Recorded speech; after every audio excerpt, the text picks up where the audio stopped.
Correio da Manhã. Direto dos estúdios da TV Correio da Manhã em Petrópolis, começa agora o Correio Petropolitano Debate desta quinta-feira, 24 de novembro. Hoje daremos destaque à Comissão Especial de Finanças, Infraestrutura e Retomada Econômica, que foi criada pela Câmara Municipal. E com apenas um mês de utilização, o aplicativo Rede Mulher, criado pelo governo do estado, já foi instalado em mais de 11 mil smartphones. E os servidores públicos federais têm até o fim deste mês para mudarem para a Previdência Complementar. Além disso, os beneficiários com o número de inscrição social UNIS de final 6 recebem hoje o Auxílio Brasil e o Auxílio Gás. E o IPCA 15 aumenta 0,53% no mês de novembro. O índice foi puxado principalmente pelo setor de alimentos e bebidas. Notícia e informação na busca pela normalidade e no entendimento sobre as ações que acontecem em Petrópolis. Eu sou Richard Stolzenburg e esse é o Correio Petropolitano Debate.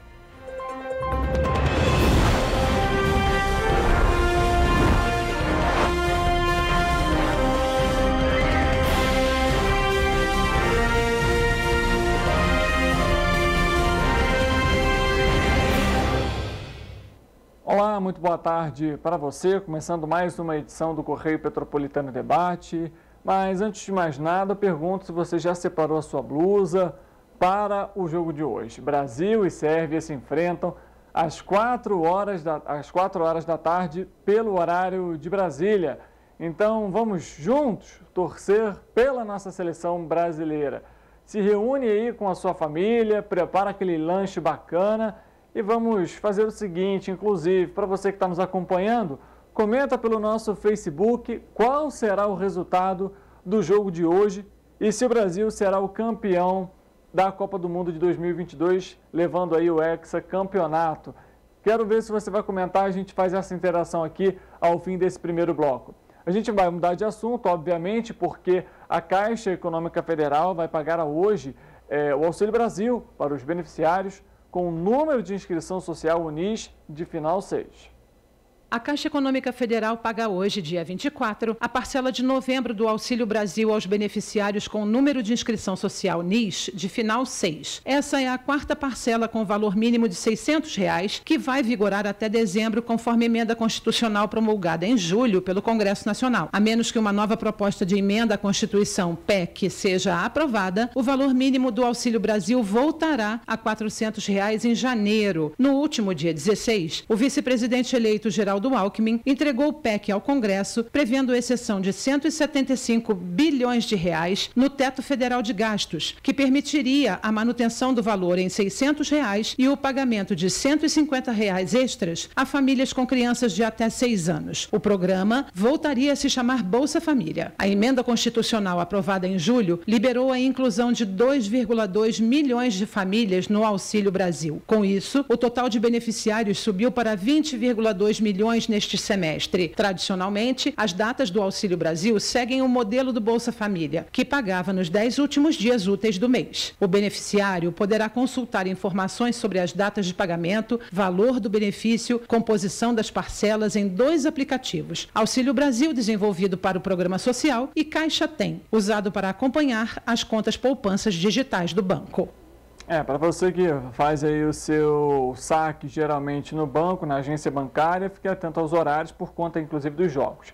Olha, os servidores públicos federais que ingressaram no serviço público antes de 2013 têm até o próximo dia 30 para migrar para a Previdência Complementar com condições especiais. Será o fim do prazo de adesão às fundações de Previdência Complementar do servidor público federal, com cálculos vantajosos.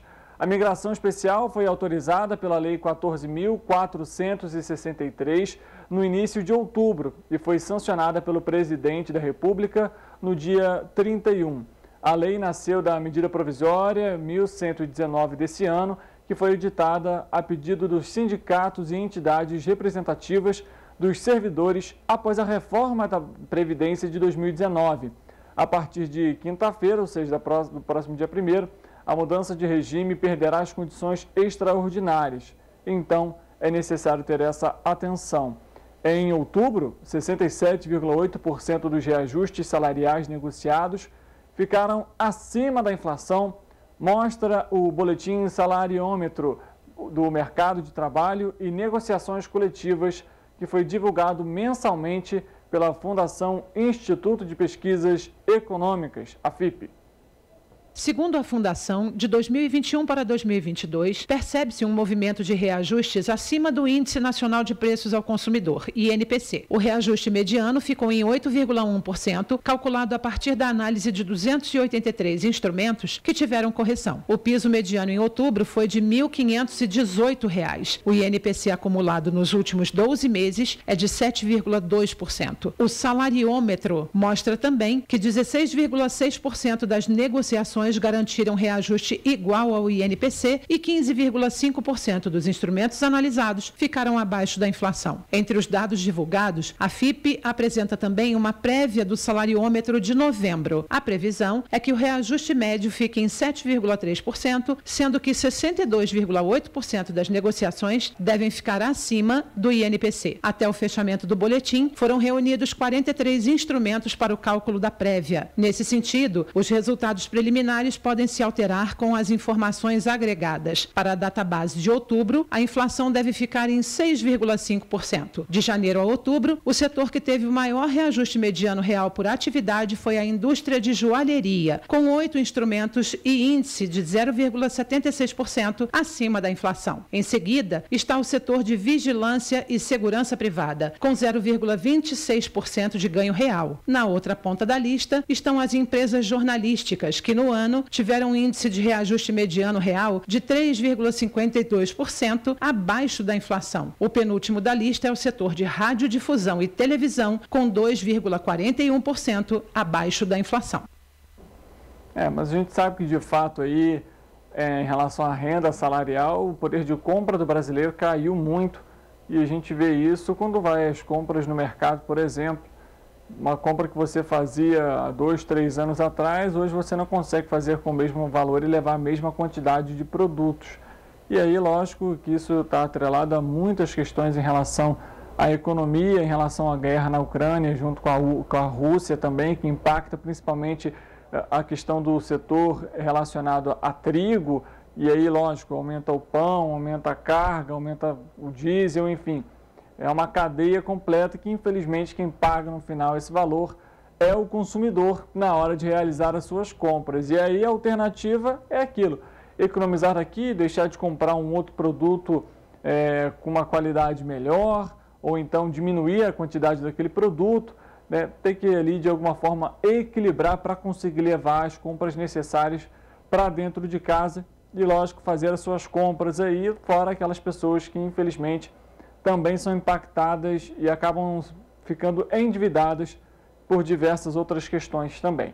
E já que a gente está falando ainda sobre isso, a gente continua nesse tema sobre economia, porque o Índice Nacional de Preços ao Consumidor Amplo 15, o IPCA 15, para novembro acumulou aí 0,53% de alta e 0,37 pontos percentuais acima do resultado do mês de outubro, que registrou 0,16%.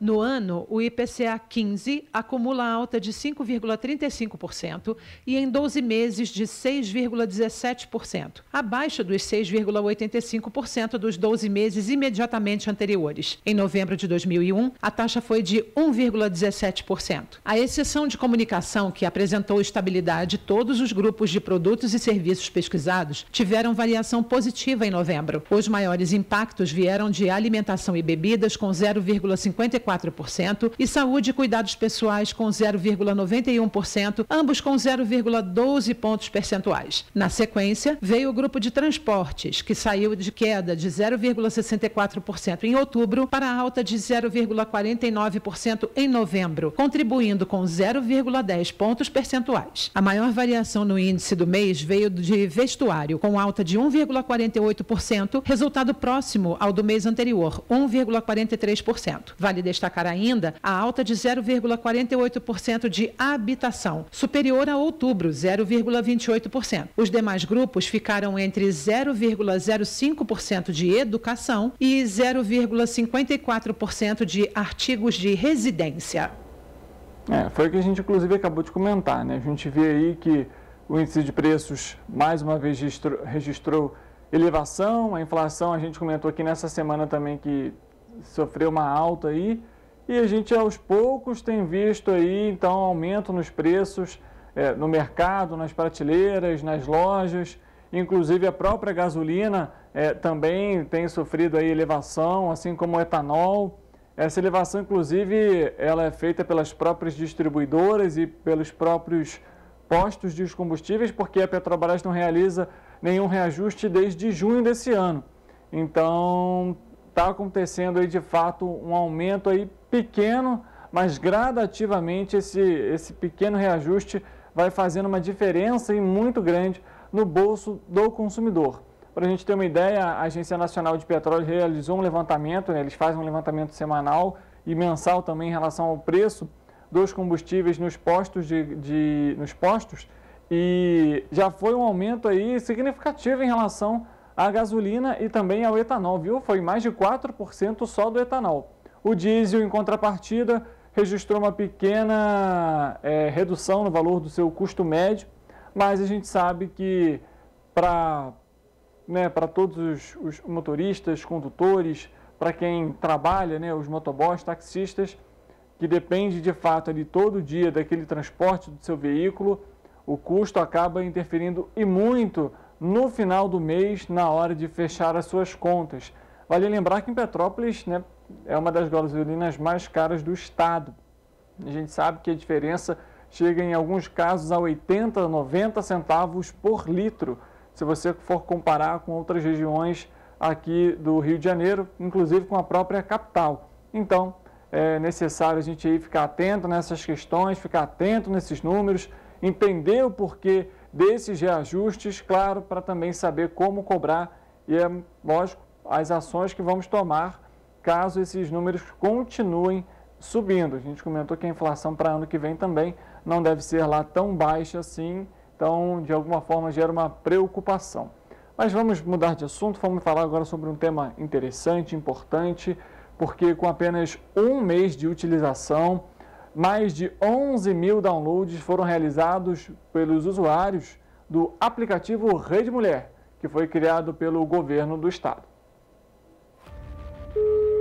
Polícia Militar, bom dia. Qual sua emergência? Oi, eu preciso de ajuda. Ele me agrediu mais uma vez. Eu tô com muito medo dele me matar. Socorro! A Central 190 de emergência recebeu mais de 50 mil chamados relativos a crimes contra a mulher só neste ano. E foi para somar ao conjunto de políticas públicas de proteção às mulheres do governo do Rio que a Polícia Militar desenvolveu o aplicativo de celular Rede Mulher. Com ele, a vítima aciona imediatamente o 190 da Polícia Militar com apenas um toque no botão de emergência. Ele é um aplicativo gratuito, rápido e seguro, que pode ser acionado onde e quando ela quiser. Funciona assim: depois de baixá-lo, basta criar uma conta e inserir os dados solicitados. Em seguida, permita o acesso de localização para ter um atendimento mais rápido. No aplicativo, também podem ser cadastrados até 3 nomes de familiares ou amigos da vítima, para serem os guardiões de emergência. Eles serão acionados no momento da ocorrência para ajudar. E é com o celular em mãos que ela também pode realizar o registro da ocorrência online. Para aumentar ainda mais a proteção e a segurança das mulheres, o aplicativo oferece o modo camuflado. Ele muda de aparência e só pode ser acessado novamente com login e senha. A plataforma oferece ainda uma série de informações que estão relacionadas às questões de violência contra a mulher e à localização dos centros especializados mais próximos. Enquanto você assistia esse vídeo, 8 mulheres sofreram algum tipo de violência na rua, no trabalho, no transporte ou até mesmo em casa. A cada 15 segundos, uma mulher é agredida no Brasil. O Rede Mulher é uma solução rápida, segura e discreta para atender mulheres vítimas de agressões.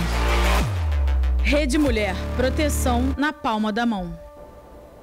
Tá aí, para você que está nos acompanhando, mostra de fato ali ainda muitos números preocupantes em relação à violência contra a mulher, ao abuso contra a mulher, e a gente sim tem que bater nessa tecla para que esses casos não continuem ocorrendo. Para você que ainda não instalou o aplicativo, ou para você que conhece uma mulher que sofra com essa situação, compartilhe essa ideia, compartilhe esse aplicativo. Não podemos ter medo, receio de realizar as denúncias. Em briga de marido e mulher, se mete a colher sim, quando a mulher, nesses casos, é agredida ou sofre algum tipo de violência. Quando a gente fala violência, não somente física, mas violência verbal, sexual, econômica, enfim. A gente já debateu tanto isso aqui no Correio Petropolitano Debate e a gente vê que os números ainda são altos. Então, continuaremos assim, cobrando essas ações. Vale lembrar que o aplicativo é gratuito, está disponível nas plataformas, é seguro. Além disso, existem outros aplicativos que você pode instalar também no smartphone, compartilhar aí com o seu ciclo de amizades, com as mulheres do seu dia a dia, para realizar essas denúncias de maneira anônima. O Disque 100 também está disponível para esse tipo de ação. Então, vamos juntos combater aí a violência e o abuso contra a mulher. Essa é uma responsabilidade de todos nós, inclusive os homens também, que devem aderir a essa causa. A gente faz uma última informação para você antes de irmos para o nosso intervalo. A cidade de Petrópolis vai receber na próxima segunda-feira mais um lote de vacinas contra a Covid-19. A entrega das doses estava prevista para o dia 29 de novembro, mas foi antecipada por meio da divisão de imunização da Secretaria de Saúde, que conseguiu aí adiantar então a chegada dessas doses. Os imunizantes, os estoques da Central Municipal de Rede Frio serão abastecidos então com um total de 9.010 vacinas da Pfizer, AstraZeneca e da Coronavac. Esta última vai ser destinada para as crianças de 3 a 4 anos, ou seja, as vacinas da Coronavac serão especificamente para as crianças de 3 a 4 anos. A gente comenta muito aqui sobre esse aumento de casos de Covid-19, não só em Petrópolis, mas em todo o país. Comentamos isso ontem, a gente falou sobre o retorno aí do uso de máscaras nos aeroportos e também nos aviões, que foi autorizado pela Agência Nacional de Vigilância Sanitária, Anvisa.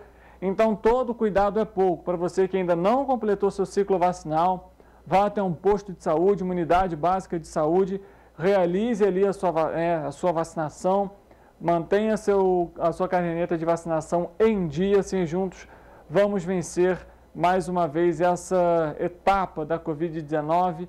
E lógico, a gente lembra sempre que as orientações em locais de grande aglomeração, de pouca circulação, utilize as máscaras, mantenha sempre ali um álcool em gel próximo de você, leve um na bolsa, deixe um no carro. Se você não puder higienizar a mão com água e sabão, você tem ali o recurso do álcool em gel. E lógico, mais uma vez, a vacinação sempre fundamental para que a vacina, a gente tenha segurança e lógico que os casos de Covid-19 possam ser amenizados aqui em Petrópolis e também no país. Lembra você que o Correio Petropolitano Debate está ao vivo nas nossas plataformas, no nosso Facebook, TVC Correio da Manhã. Você confere a programação ao vivo e consegue comentar durante o nosso programa e ter aquela interação. Além disso, no nosso site tvc16.com também estamos ao vivo, viu? E lá você ainda confere todas as informações sobre o que acontece em Petrópolis e na nossa área de cobertura. Vale lembrar que no nosso YouTube, TVC16, você também confere a programação ao vivo e consegue rever aquele programa que você perdeu. Além disso, temos o nosso jornal Correio Petropolitano já nas bancas. Além disso, para você do Sul Fluminense, também temos o nosso jornal Sul Fluminense chegando aí, viu? Vá ter uma banca próximo de você, também garanta o seu para ficar bem informado sobre tudo que acontece na sua região e também no estado. Além disso, estamos em Petrópolis, Teresópolis, Três Rios, Paraíba do Sul, Pati de Alferes e Nova Friburgo. Para você que nos acompanha por esses municípios, muito obrigado pela sua audiência e pela sua companhia. A gente volta já, faz um rápido intervalo para trazer o que foi destaque, que é o relatório especial de finanças e infraestrutura e retomada econômica de Petrópolis. A gente volta já.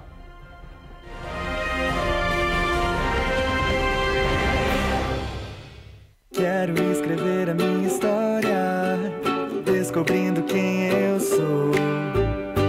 O amor que eu levo na memória é tudo que eu aprendo de bom.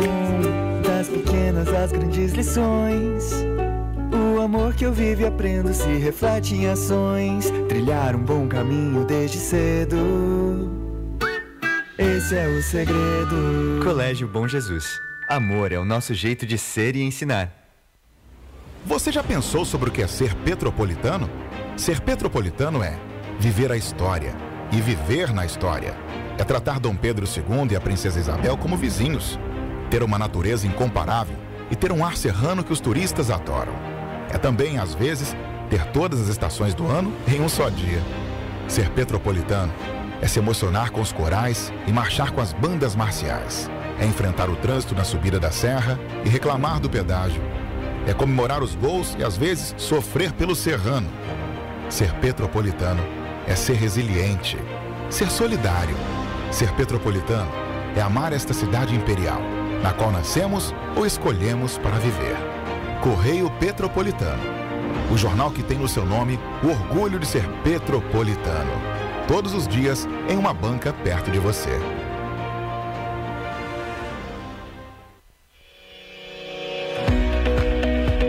Olá, amigo e amiga. Esta época de tempo mais frio contribui para espalhar doenças respiratórias, incluindo a temida Covid-19. Você que não deixa de cuidar da sua saúde, confira sua caderneta de vacinação e não perca a oportunidade de atualizar o seu calendário de vacinas. É simples e faz bem a você e a quem vive ao seu redor. Acesse o site novaiguaçu.rj.gov.br. Procure o ponto de vacinação mais próximo e tome todas as doses recomendadas para a sua idade. Não perca tempo, pegue a sua caderneta e coloque a sua vacina em dia. Aproveita e confere a caderneta de toda a família também, tá? Juntos vamos seguir vencendo a Covid-19. Não vacile, vacine. Prefeitura de Nova Iguaçu.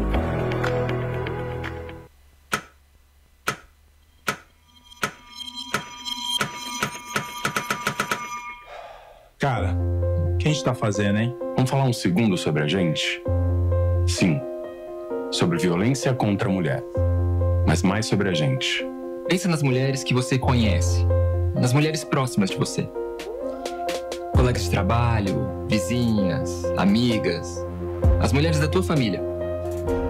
Agora imagina que a cada 8 minutos, uma delas é estuprada. Duro de engolir, né? Mas é o que está acontecendo no Brasil. Aqui, 7 em cada 10 mulheres já sofreram violência ou assédio no trabalho. E absolutamente todas as mulheres, inclusive as que você pensou, vão sofrer algum tipo de abuso pelo menos uma vez durante a vida. Pesado, né? Mas e aí? O que a gente está fazendo? Vamos falar sobre a gente. Sobre o jeito que a gente trata as mulheres. Passa a vara, senta a rola, pega de jeito. Comer, meter, fuder. Aê, garanhão. Pegador, comedor.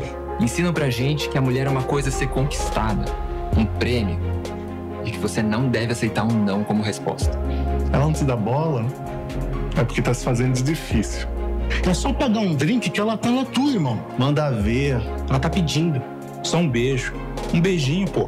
Não tem mulher que não dá, só tem homem que não sabe pegar. Vai lá, pega ela, mostra que é macho. É assustador quando a gente ouve isso fora de contexto, né? Agora imagina o quanto é assustador para elas.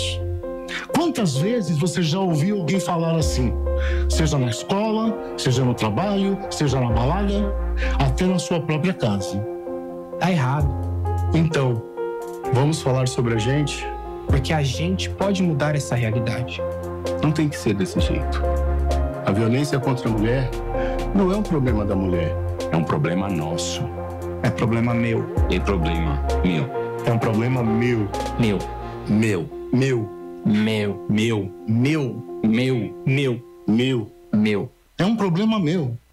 A responsabilidade é nossa.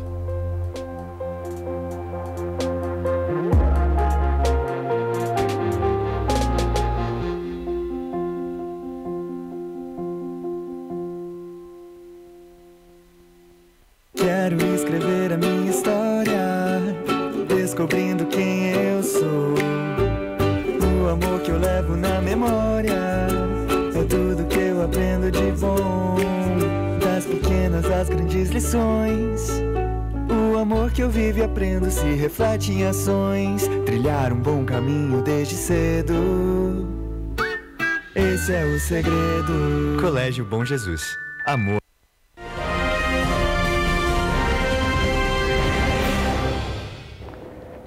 Correio Petropolitano Debate de volta nesta quinta-feira e hoje nós vamos abordar então o que foi destaque no início do nosso programa. A Câmara Municipal realizou uma comissão especial de Finanças, Infraestrutura e Retomada Econômica e apontou 18 ações que foram indicadas à Prefeitura de Petrópolis. Nós vamos conversar com o vereador Fred Procópio, que é o presidente da comissão. Fred, boa tarde para você. Muito bem-vindo, obrigado pela sua presença. É um prazer enorme estar aqui de novo, sempre sou muito bem recebido. E aqui é um espaço democrático e municipal, preocupado com a cidade. É sempre bom a gente poder contar com vocês aqui para relatar o que está acontecendo lá com a gente. A gente que agradece mais uma vez. Fred, queria que você falasse primeiro para a gente o que é essa comissão e qual que seria o objetivo dela. A gente, assim que a chuva atingiu a cidade, conversando a mesa diretora com alguns vereadores, a nossa preocupação era qual o papel que a Câmara vai ter nesse processo todo. Né? A gente já sabia que a cidade tinha sido muito atingida, né? A Câmara, inclusive, passou por maus momentos. E como é que a gente se organizaria para trabalhar de maneira a expressar para a sociedade o que era uma preocupação institucional, e não de um vereador apenas. Vou dar um exemplo. Às vezes o vereador é do Alto da Serra, como é o vereador Dudu. Ele vai ter a preocupação dele lá com o Alto da Serra, mas ele vai falar em função dos anseios dele. Como é que a Câmara, institucionalmente, poderia se posicionar e dizer, não, olha, além do Alto da Serra, a gente tem outros lugares que também precisam serem vistos, né? Sim. E que não fosse uma coisa individual, pontual de um vereador. Então, organizamos a comissão, somos cinco membros, os relatores foram o vereador Gilda e o vereador Otávio Sampaio, compuseram a comissão também o vereador Marcelo Chitão e o vereador Marcelo Lessa. Então, o trabalho da comissão foi acompanhar o período de resposta às chuvas, né? Então, os primeiros 15 dias ali foram estruturais para, por exemplo, no Sargento Buening, a gente conseguir liberar a pista para que a companhia de luz pudesse restabelecer a luz e a de água restabelecer a água.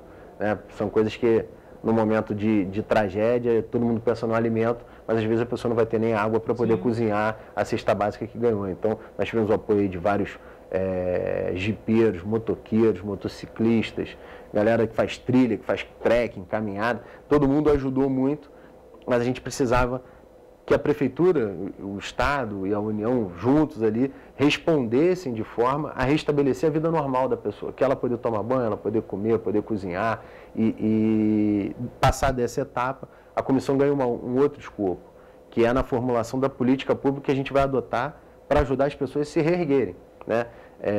O comércio, por exemplo, foi altamente atingido, já vinha de uma pandemia muito dolorosa para todo mundo, né? Sem crédito no mercado, muitos deles com problemas de negativação de crédito em instituições financeiras por refinanciamento de impostos ou qualquer coisa nesse sentido. E aí a gente traz para cá, com o governo do Estado, a AG Rio,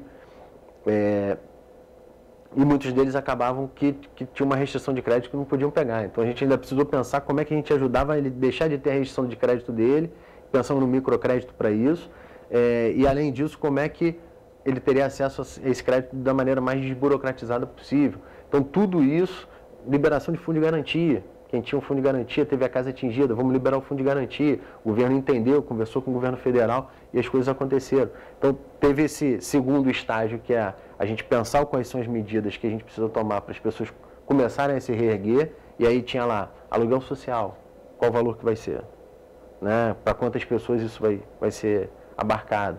Tem que levar um relatório da Defesa Civil antes ou pode esperar o relatório e entregar o relatório depois. Então, tudo isso precisou ser adequado para o cenário de guerra que a gente enfrentou, que era muito maior até, e a gente aponta isso no relatório, muito maior até do que o plano de contingência, que é o documento que o município tem de planejamento de uma resposta no caso de uma tragédia. Sim, né? Até porque, de fato, foi algo extraordinário, a gente pode até dizer assim, né? Não utilizamos até muitos adjetivos, Mas, de fato, foi algo que realmente Petrópolis não esperava.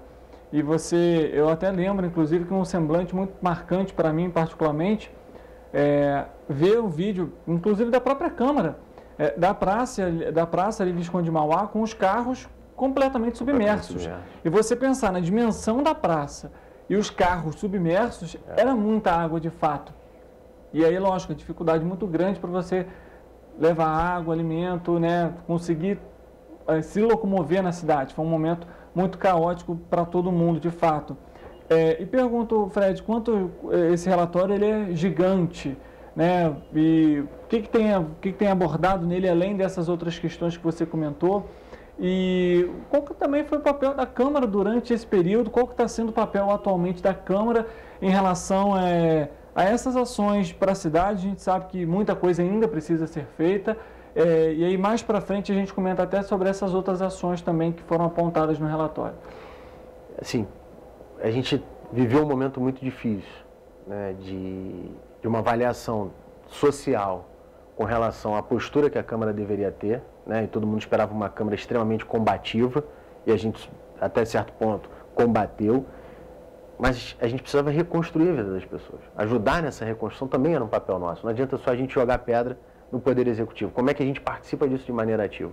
E aí, em vários momentos, isso ficou muito conflitado, mas a gente, graças a Deus, conseguiu compor as comissões e trabalhar numa direção de colaboração. A gente encerra a Comissão de Finanças, Infraestrutura e Retomada por uma questão regimental, né? O período limite era de 9 meses, e a gente encerra ela de maneira extremamente propositiva. Apontamos algumas das falhas, mas entendemos o seguinte: como a gente já tem uma chuva agora a partir de dezembro, né? A tendência é de que chova, infelizmente, tomara que não haja nada extraordinário, mas a tendência é de que chova.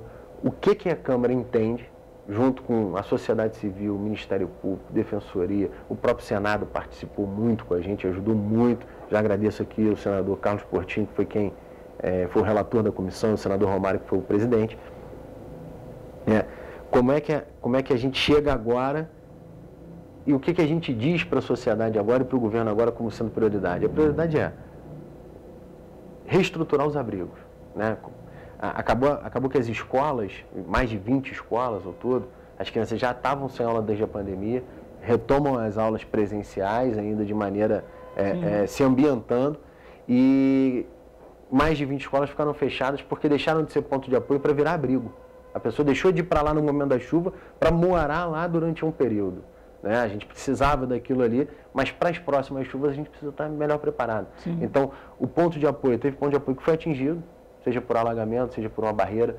Teve vias de acesso ao ponto de apoio, foram obstruídas, então teve gente que tentou sair para ir para o ponto de apoio e tardiamente, deveria ter saído até um pouco antes, mas de toda forma, na hora que a pessoa toma consciência de que precisa sair de casa e ir para o abrigo, ela tenta chegar e não consegue.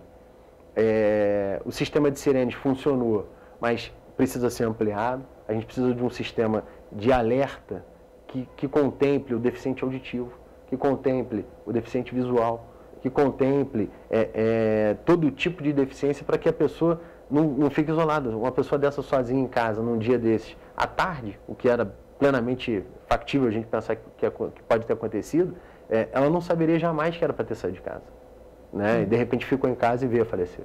Então, a gente fez vários apontamentos nessa direção, de coisas pequenas, limpezas de bueiro precisam ser realizadas, até medidas mais extremas, como a Câmara apresentou, projetos congelando uma parte do orçamento, destinando só para contenção de encostas, que já são medidas mais duras e de longo prazo, mas que se a gente não começar a fazer de agora, quando a gente chegar nesse longo prazo lá na frente, não vai ter feito nada de novo.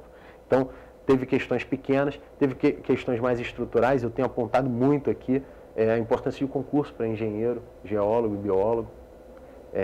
A cidade tem um quadro técnico excelente, mas muito enxuto. Para o volume de trabalho que a Prefeitura já tem no seu dia a dia, era um corpo técnico já estrangulado. E aí, na hora que vem uma calamidade como essa que a gente sofreu, a gente vê que, de fato, a capacidade de resposta da Prefeitura exige do profissional muito mais do que a gente deveria exigir. Né? Todo mundo se deu ali, teve gente virando noite, né? Todo mundo virou noite algum dia, mas esse cara, além de virar noite no período de resposta, também teve que virar noite fazendo projeto, ou avaliando projeto, ou fiscalizando obra. Então, é uma demanda infindável. E aí a gente aponta aqui a importância do concurso.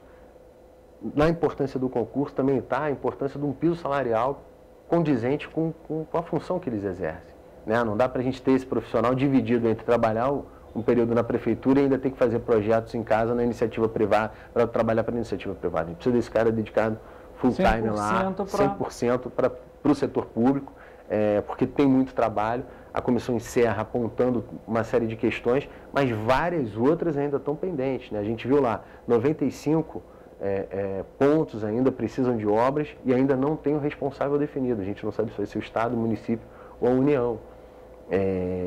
Muito se espera do município, né? Mas a gente ainda tem outros entes aí que estão participando dessa construção. Sim. O Estado entrou aqui muito bem, ajudou muito a gente, mas agora a gente precisa planejar nossa política municipal estruturada e com um orçamento voltado, preocupado para essa gestão. Então, tudo isso aqui foi apontado. Foi apontada a necessidade, Richard, por exemplo, da gente criar aqui como é a GeoRio, no Rio de Janeiro, uma empresa pública de geologia, só para monitorar a área de risco o ano todo.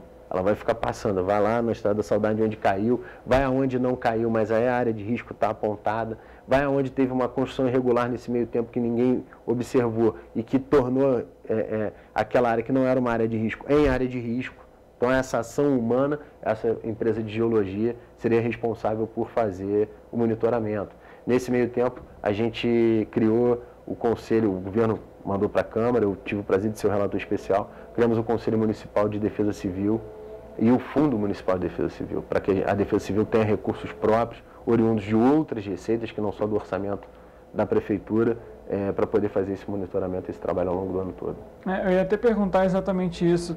Você tocou num ponto que eu achei importante, em relação, por exemplo, até a própria Secretaria de Defesa Civil, agora tem um orçamento até voltado só para ela, mas deveria ser ampliado aqui na cidade, tanto o serviço deles em relação a equipamento, mas também a mão de obra, vamos dizer assim, de técnicos, de engenheiros, para de fato, até porque Petrópolis já está sendo uma cidade de 310 mil habitantes, né? Temos essa estimativa do IBGE, o censo ainda está sendo realizado, mas a gente sabe que é muita coisa. E para a característica do relevo de Petrópolis, de fato, a gente não sabe quando, infelizmente, um local vai ocorrer um deslizamento, uma queda de barreira, e a gente vê isso, por exemplo, pela questão de 2011, né, que foi no Vale do Cuiabá, e esse ano, né, no centro de Petrópolis, na região do 1º Distrito, ou seja, e aí eu pergunto também, essa questão que você comentou de criar esse serviço voltado para esse monitoramento geológico da cidade, é difícil, é caro? De que maneira que Petrópolis podia adotar isso? De fato é viável para a cidade ou pelos recursos que Petrópolis tem? A gente precisa fazer um recorte, né? Principalmente para quem está em casa entender. A gente tem a Defesa Civil, que é para o momento que é para o monitoramento, né? E toda tomada de medidas preventivas e a resposta imediata. Então, medida preventiva é o quê? Antes da tragédia acontecer, a Defesa Civil prepara a Prefeitura para, se porventura, acontecer a tragédia. Então, eles têm um papel fundamental ali. Tem um papel preponderante ainda no momento de resposta. Quem tem a expertise, quem tem a capacidade técnica de pegar águas do Imperador, pegar a Enel, pegar as empresas de telefonia, pegar a empreiteira que está contratada, pegar as associações de moradores e organizar todo mundo para reconstruir ou para salvar o máximo de vida possível nos momentos seguintes à chuva, também a Defesa Civil com os seus técnicos. Então, a gente precisa ali equipar a Defesa Civil de geólogo, engenheiro e todo tipo de profissional com capacidade de atuar tecnicamente ali. E a gente tem uma Secretaria de Obras, e é quem vai virar e dizer, olha, a Defesa Civil apurou tudo isso aqui e agora está me entregando a cidade desse jeito. A partir de agora é obra, não tem outra coisa a ser feita, é contenção de encosta, é contenção de leito de rio, drenagem de água pluvial e tal. Então a gente precisa de uma Secretaria de Obras robusta o suficiente para poder criar projetos, captar recursos e aplicar isso aqui com o apoio da iniciativa privada, através da licitação, uma empreiteira contratada, que é o que a gente vem fazendo. Então, a gente tem aqui duas demandas de engenheiros, geólogos e biólogos que são estruturais, tanto para prevenção e resposta imediata, quanto para a reconstrução daquilo que de fato foi atingido e que não tem salvação sem obra de engenharia. Então, isso é fundamental. Hoje a gente tem pouco mais de 20 entre engenheiros e geólogos, não chega a 30, se não me engano, não chega a 30. Para uma cidade do nosso tamanho, com o nosso relevo, né, onde não é topo de morro e área de risco, beira de rio sujeito a alagamento. Então, a gente precisa de fato de um corpo técnico mais robusto.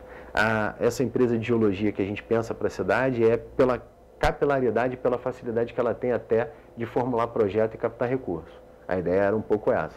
E aí sai do escopo de defesa civil em si, de ficar fazendo só a prevenção e o treinamento de equipe, gestão desse pessoal todo, organização dessa turma toda que vai trabalhar no dia da tragédia, se caso ela ocorra. Né? Essa empresa tem um outro papel, que é de vistoriar essas áreas o tempo todo. Então tem um papel muito mais de georreferenciamento, de monitoramento, de tecnologia, do que de ação prática no cotidiano da prefeitura. Trabalharia ali, na verdade, como se fosse um conjunto para a Defesa Civil nesse caso, né? Porque ele faz essa análise, ele faz esse estudo, entrega esses dados, e aí a Defesa Civil, nesse caso, atua conforme esse estudo que foi apresentado. Perfeito, a ideia é essa. E aí, a própria prefeitura, a gente vai precisar passar por um amadurecimento também, e aí a gente aponta isso, a necessidade fiscal, né? Um lugar onde só tem vegetação e caiu uma barreira, não é um desastre, porque não matou ninguém. É um movimento geológico, natural, como o planeta Terra passou ao longo de todos esses 1000 anos, vários 1000 anos que a gente já tem de existência. Isso foi acontecendo e alterando a geografia do planeta todo.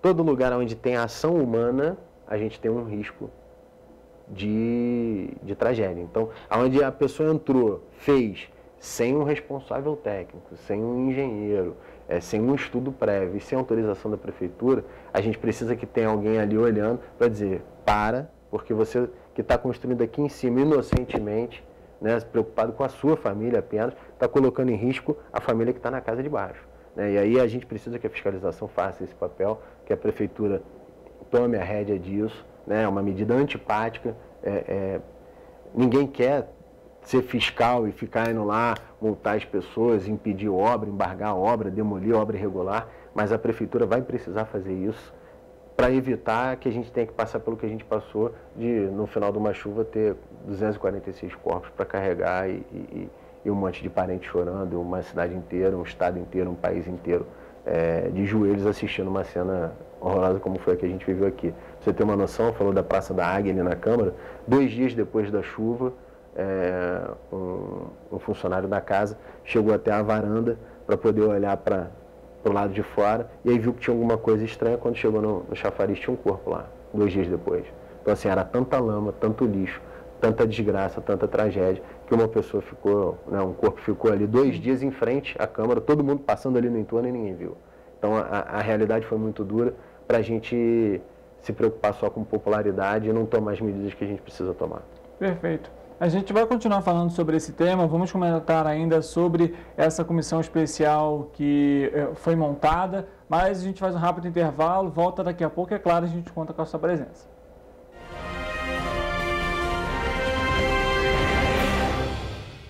Quero escrever a minha história, descobrindo quem eu sou. O amor que eu levo na memória é tudo que eu aprendo de bom. Das pequenas às grandes lições, o amor que eu vivo e aprendo se reflete em ações. Trilhar um bom caminho desde cedo, esse é o segredo. Colégio Bom Jesus. Amor é o nosso jeito de ser e ensinar. Olá, amigo e amiga. Esta época de tempo mais frio contribui para espalhar doenças respiratórias, incluindo a temida Covid-19. Você que não deixa de cuidar da sua saúde, confira sua caderneta de vacinação e não perca a oportunidade de atualizar o seu calendário de vacinas. É simples e faz bem a você e a quem vive ao seu redor. Acesse o site novaiguaçu.rj.gov.br. Procure o ponto de vacinação mais próximo e tome todas as doses recomendadas para a sua idade. Não perca tempo. Pegue a sua caderneta e coloque a sua vacina em dia.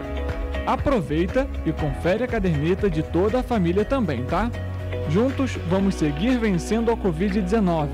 Não vacile, vacine. Prefeitura de Nova Iguaçu.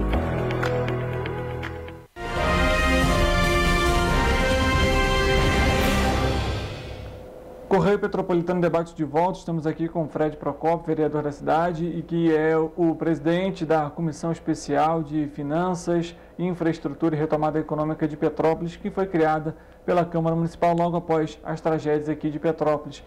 Fred, queria te perguntar o seguinte, como que vocês hoje em dia estão avaliando o serviço que está sendo realizado pela Prefeitura? E eu pergunto isso porque, infelizmente, eu particularmente já vi, ainda existem bueiros no centro de Petrópolis que ainda estão obstruídos.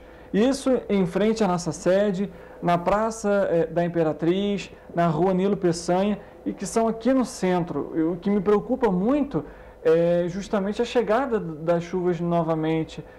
Como que está sendo logo após o término do relatório, né, dessa comissão? E, lógico, esse término é bem como você até comentou, ele de fato existe um prazo, ele tem que ser cumprido, mas como que continua esse papel de cobrança, de análise do que está sendo feito, de fato, para tomar medidas preventivas para as chuvas do próximo verão? A gente tem algumas coisas que se consolidaram bem, né? Outras não. Vou te dar um exemplo. Por exemplo, os bueiros. O bueiro está atrasado, é uma coisa que devia ter acontecido antes. O Ministério Público demonstrou uma preocupação muito grande com isso, o pessoal do Comitê Piabanha também falou muito disso, a Câmara bateu nessas questões, que as chuvas já começaram e agora que os bueiros estão sendo limpos. A gente tem aí um número enorme de bueiros, né, a cidade toda com esse mesmo problema, e a gente vai precisar repensar isso até de maneira estrutural para frente, porque vai deixar de ser só a limpeza do bueiro e aumentar a capacidade de captação desses bueiros. Sim. E desses sistemas de drenagem, né? À medida em que a gente vai impermeabilizando o solo cada vez mais para cima nas comunidades, cada vez mais água vai chegando mais rápido no leito dos rios. E descendo pelas ruas, que é o que a gente vê aí, descalçando rua, arrebentando calçada. 24 de maio foi um grande exemplo. Virou um rio, né? Aquilo desceu como se fosse de fato um rio. Esse é um aspecto de uma coisa que, infelizmente, ficou para trás e demorou a acontecer. Tem outra que tem um cunho social e de recuperação da cidade estrutural que foi muito pouco falado. Saúde mental. O senador Portinho até botou um recurso aqui para a telemedicina, né, para poderem fazer terapia com essas pessoas e atendimento psicológico com essas pessoas de maneira remota, para que elas não precisassem se deslocar. Está todo mundo fora do seu bairro de origem, né, cada um morando num lugar de acordo com o que conseguiu dos imóveis. Mas a gente tem aí 4 mil famílias diretamente atingidas, pelo menos com perda de propriedade. Dentre essas 4 mil, uma parte ainda perdeu parentes, amigos e pessoas próximas. Então, qual é o impacto disso no emocional dessas pessoas? Qual é o impacto disso na cabeça delas e na capacidade delas de reagir a essa tragédia, né? A gente tem uma visão, e num primeiro momento a Câmara também teve essa preocupação imediata, que era a reconstrução física da cidade. Mas qual é a reconstrução emocional que a gente vai fazer após essa tragédia, né? Eu fiz a minha reflexão e venho fazendo a minha reflexão do que eu quero como político, do que eu quero como cidadão e o que eu preciso trabalhar pela minha cidade. Mas é a pessoa que foi atingida, que não teve acesso a nada disso, está no aluguel social, numa casa que não é a dela, né? Às vezes perdeu uma pessoa próxima, uma pessoa querida, perdeu todo o seu patrimônio, fogão, geladeira, roupas, vive das doações que, graças a Deus, todo mundo ajudou e doou muito. Mas como é que a gente resgata e repara o que essa pessoa sofreu, né? É possível? O que a gente consegue remediar disso? É uma coisa que a gente apontou aqui no relatório também, né? Como é que a gente reconstrói o emocional dessas pessoas, se é que isso é possível. Então, tem desde pontos muito pequenos, né? pequena é uma expressão equivocada, né? Desde pontos mais simples até questões mais complexas de serem remediadas como essa, a gente traz aqui no relatório. O que a gente não conseguiu aqui ainda, até por uma questão de lapso temporal, é avaliar os custos das obras, o que foi pago, o que a prefeitura está devendo. Isso ainda não deu porque, por exemplo, é uma obra que foi contratada em maio, vamos supor, início de maio. A primeira medição da obra vai ser 30 dias depois. A tramitação do processo, se seguir um fluxo razoável e com recursos no caixa para poder pagar a obra, vai ser 15 dias depois. Então, 45 dias até a empreiteira receber a primeira medição. E aí, até isso chegar ter uma linha do tempo em que demonstre para a gente que aquela obra ali saiu mais cara do que ela precisaria sair, demora um tempo que a gente ainda não consegue mensurar. A gente ainda não tem esse raio-x, né, esse histórico. Então, a comissão encerra aqui por uma questão regimental obrigatória, aponta de maneira propositiva as medidas imediatas e as medidas estruturais que a gente precisa tomar para se recuperar e se preparar para eventos futuros, né, desse tipo, que se Deus quiser não acontecerão, mas que se acontecer a gente precisa estar melhor preparado. E aí agora a gente está discutindo, a comissão e a presidência da casa, com o presidente Ingo, o que a gente vai fazer. Vamos recompor uma comissão só para avaliar a questão da prorrogação do decreto de calamidade que o governo prorrogou e da execução financeira desses contratos que já foram elaborados, ou vamos adotar um escopo maior um pouquinho e ver o que vai ficar de residual dessas obras que o governo não vai executar, que é uma preocupação de todo mundo, né? Todo mundo que escreve para a gente lá na rede social, que entra em contato com o gabinete, que não viu ainda nada ser mexido na sua região, é para perguntar, a minha obra, eles vão fazer? A pessoa tem essa insegurança, não é quando vão fazer, é se vão fazer. E aí a gente tem a responsabilidade de dizer, olha, hoje ainda não tem um responsável que abraçou essa obra aí e disse, ó, o município vai fazer, ou o Estado vai fazer, ou a União vai fazer. Então a gente também foi verdadeiro em dizer, ó, não tem previsão para ir. Essa sua obra não tem provisionamento pelo governo. Nós vamos reiterar o pedido de informação para a Prefeitura poder apresentar para a gente se tem ou não essa preparação para receber essa obra, para realizar essa obra.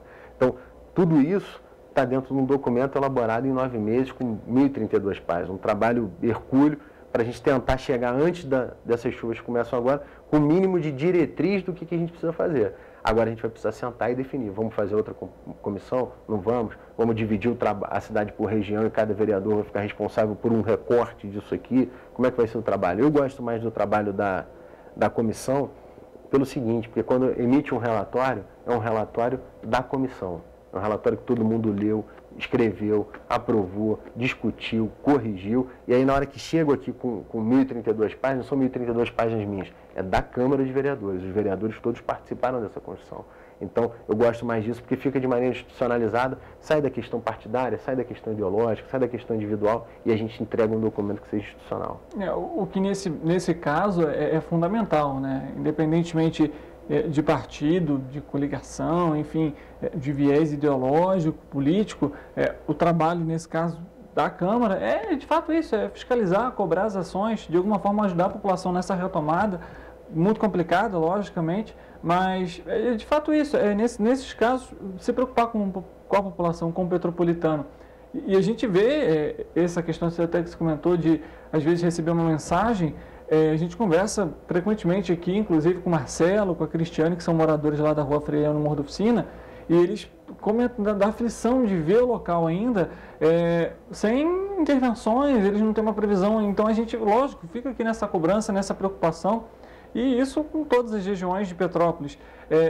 Queria que você falasse para a gente, Fred, quais as outras ações que vocês apontaram aí que talvez a gente ainda não tenha comentado, até porque a gente já está chegando aqui ao fim do nosso programa? A gente tem ali questões que a maior parte da população não se preocupou, mas que acabou virando um grande problema. Abrigo para animal. Ninguém provisionou isso. Só que virou um grande problema, porque teve bairros inteiros atingidos. Né? Por um instinto de sobrevivência, o animal foge. E aí vaga pela rua onde ele conhecia, que já não conhece mais, está tomada de lama, está tomada de pedra, de carro empilhado em cima do outro e tal. E aí os vizinhos do entorno começam a recolher esses animais e pedir ajuda, liga para os órgãos da prefeitura, liga para a própria Câmara, liga para o Domingos Protetor, que é vereador, e começam a dizer onde é que eu entrego, onde é que eu entrego, onde é que eu entrego, e não tem onde entregar, né? Não tem onde entregar, não tem como tratar desse animal de maneira digna, né? Tem animal ferido, tem animal que não tem nada, está com fome e a gente dá ração, mas tem animal ferido. Quem é que cuida desse animal, como é que ele é recuperado? Então isso também foi uma questão amplamente discutida nos momentos seguintes. Né? O Domingos chegou para a gente e falou assim, cara, não estou dando conta. O telefone não para de tocar, é cachorro, é gato, é pássaro que a pessoa tinha na gaiola, que não tem condição de ser solto, porque nasceu em cativeiro, então ele não vai sobreviver na natureza. Então tudo isso foram questões que foram surgindo, emergindo e que a gente precisou lidar com ela no primeiro momento, com as ferramentas que nós tínhamos, mas que agora a gente precisa trabalhar nela de maneira estruturada. Então, vamos ter um abrigo para os animais? Precisamos, vai precisar. Em algum momento vai precisar de novo. Deus queira que a gente não use, mas a gente precisa ter caso tenha necessidade de usar. Então, parece uma coisa pequena, principalmente para quem não tem animal.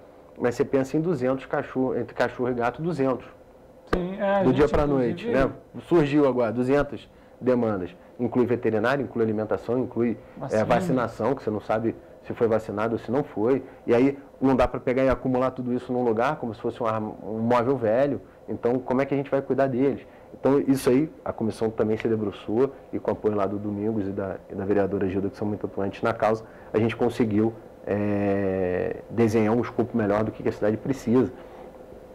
E aí, o Richard, a gente volta para uma questão que é estrutural e que nada disso aqui vai funcionar se a gente não se debruçar sobre ela, que é a montagem do corpo técnico que vai ajudar a gente a se preparar para momentos como esse, né? Então, o concurso é fundamental, a empresa de geologia é fundamental, a reestruturação da defesa civil, e agora com o campus lá a gente enxerga que está sendo reestruturada.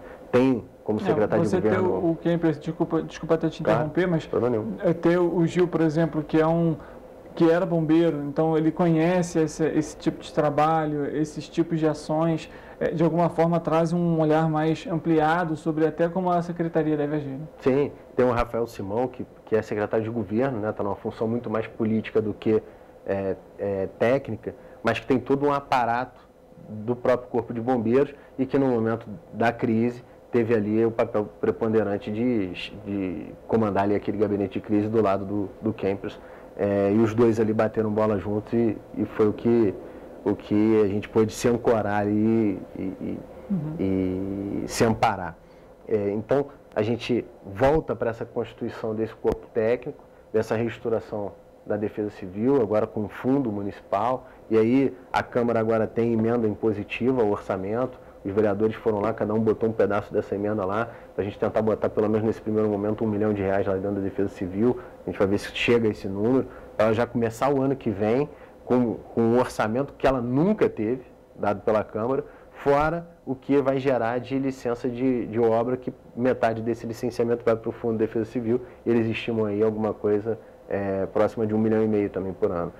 Então, se a gente pegar tudo isso, todas essas iniciativas e as experiências negativas que a gente já viveu e começar a trabalhar para remediar isso, ao longo de 5, 10 anos a gente vai ter uma prefeitura, um município muito melhor estruturado, muito melhor amparado do que o que a gente tem hoje, que é o que eu acho que cabe à Câmara ajudar o governo a fazer, né? Sair dessa bolha e começar a enxergar do lado de fora e ver o que a gente precisa para frente. Esquecer a eleição, esquecer as questões partidárias e começar a cuidar da cidade de maneira estruturada e sem partido.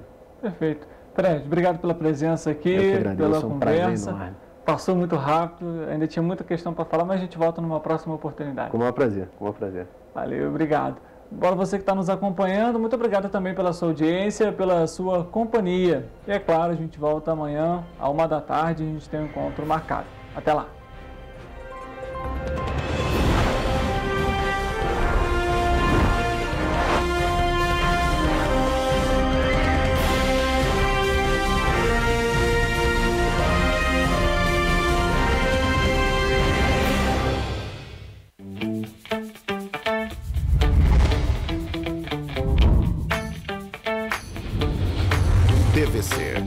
a TV do Correio da Manhã.